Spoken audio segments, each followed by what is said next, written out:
외환위기보다 더 거대한 위기다. 하지만 골이 깊으면 산이 높은 법, 살아남은 기업은 큰 기회를 잡을 것이다.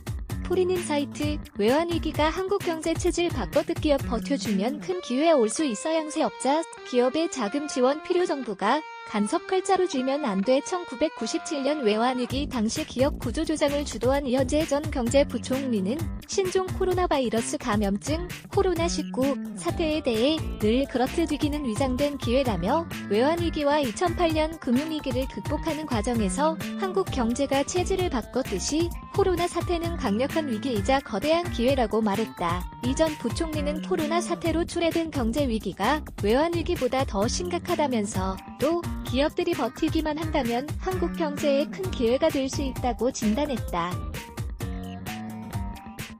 그는 기업 살리기를 위해 금융, 세금 부담을 6개월간 동결하는 스탠드스틸을 제안했다. 다음은 일문일답. 코로나 사태로 인한 경제 위기가 외환위기보다 더 심각한가? 그렇다. 이번엔 한국 경제가 기저질환을 앓고 있던 상태라서다. 중국이 빠르게 성장하는 사이 우리 제조업이 위기에 몰렸다. 낙수 효과가 사라지면서 내수 경기도 부진했다. 여기에 코로나 위기까지 덮친 거다.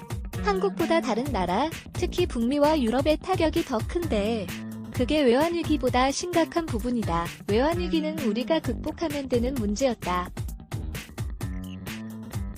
지금은 우리의 주요 수출 시장인 나라들이 흔들리고 있다. 이들 국가가 소비를 시작할 때까지 버텨야 한다. 중국 경제도 적자는 충격을 받았다. 중국 경제의 불확실성이 너무 크다. 공기업 부실, 그림자 금융, 부동산 거품 같은 만성적 문제가 코로나 사태로 수면 위로 떠올랐다. 앞으로 한국 경제에도 심각한 타격이 될 것이다. 그런데도 이 위기가 기회가 될 수 있을까? 기업이 버티기만 한다면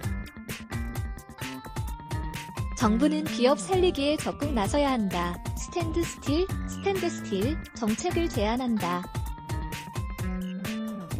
기업의 금융, 세금 부담을 지난해 말 기준에서 6개월 동안 동결하자는 것이다. 정부는 기업의 시간을 벌어주고 기업은 그 사이 구조조정을 통해 살아남아야 한다. 코로나 사태로 오히려 날개를 단 기업도 있다. 쿠팡, 아마존 같은 온라인 커머스 업체는 오히려 성장했다.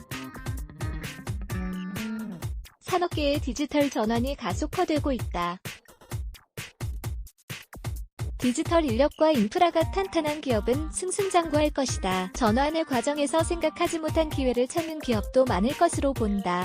한국이 서구 선진국에 비해 코로나 사태에 잘 대응하고 있다는 분석이 나온다.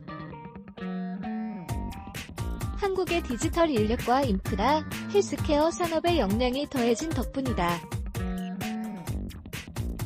드디어 코리아 디스카운트를 떨칠 기회가 왔다. 코리아 프리미엄을 잡을 수 있는 기반이 마련된 거다. 이 점이 가장 강력한 기회가 될 것이다. 다만 지금까지의 선단식 경영과 집단적 생산 시스템, 유연성이 떨어지는 고용체제를 더 이상 용납해서는 안 된다. 개인은 어떤 준비를 해야 할까? 디지털 전환의 파도에 기업만 올라타선 안 된다.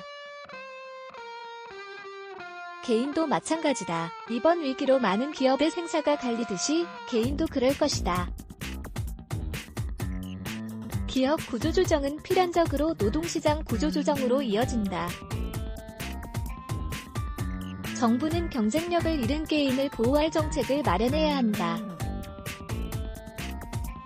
단순한 생활비 지원을 뛰어넘어 개인이 재기할 수 있는 제도적 장치가 필요하다. 항공여행업을 필두로 구조조정이 시작될 텐데 기업들이 감당할 수 있을까? 정부가 역할을 해야 한다.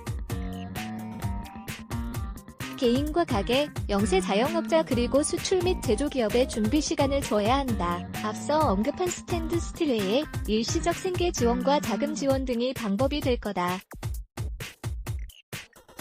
한 가지 당부하고 싶은 게 있다. 정부가 이런 변화에 칼자루를 쥐려고 해선 안 된다. 정부의 과도한 자신감이 시장과 기업에 대한 간섭으로 이어지면 곤란하다. 그건 오히려 장기적 경제 발전을 저해할 것이다. 코로나 사태에 대한 이 전 부총리의 구체적 분석은 27일 오후 1시 유튜브 생중계를 통해 열리는 포린 온라인 컨퍼런스 코로나 이후 다음 10년이 지금 결정된다의 첫 번째 세션에서 확인할 수 있다. 정선원 기자 윤.선연 준방.co.kr 레츠 블락에즈 Y